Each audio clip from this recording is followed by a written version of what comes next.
আমি অবাক হয়ে গেছি যে দাদা সে সাহসী বক্তব্য এবং সে যেভাবে মানুষের সাথে যে তার কাজ বাজ সব কিছু সবার সাথে কোন সাংবাদিক কী অবস্থায় আছে কী অবস্থায় আছে না আছে তাদের সুবিধা অসুবিধায় সে অনেকে দান করা যেগুলো তো দিয়েই থাকে।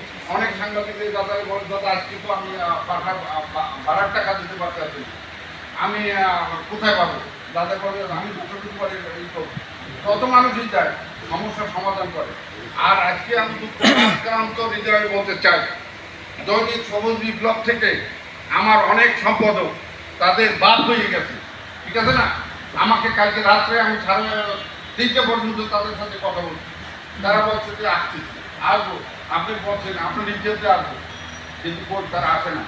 পরবর্তীতে কিছু সাংবাদিক যারা সম্পাদক তারা বলে কি যে মব সৃষ্টি হইতে পারে। কিসের মব? আরে বেটা তুই চুরি করবি কেন, তুই অন্যায় করবি কেন, তোর দিনে মব কেন হবে? সাংবাদিকের জন্য মব হইতে পারে? সাংবাদিক কি?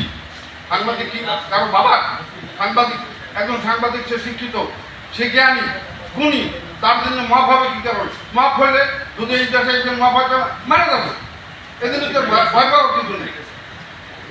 আপনারা চিটারি করবেন, বাটপারি করবেন, আমার ভাই জহির যে কথাবার্তা বলছে সেই কথাবার্তা উল্লেখে আমার কমল চৌধুরীর যে কথাবার্তা বলছে, আমার মনের কথাগুলো কমল চৌধুরী বলছে, জহির বলছে, এখানে আমার বেশি কিছু বলার কিছু নাই।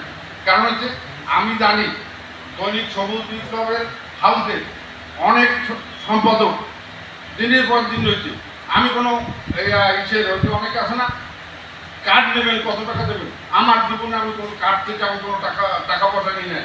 আমি বলছি আপনি কাজ করেন, আপনি নিউজ করেন, তারপরে আপনি সাংবাদিকতা করেন, আপনার কী লাগবে সেটা দেখেন।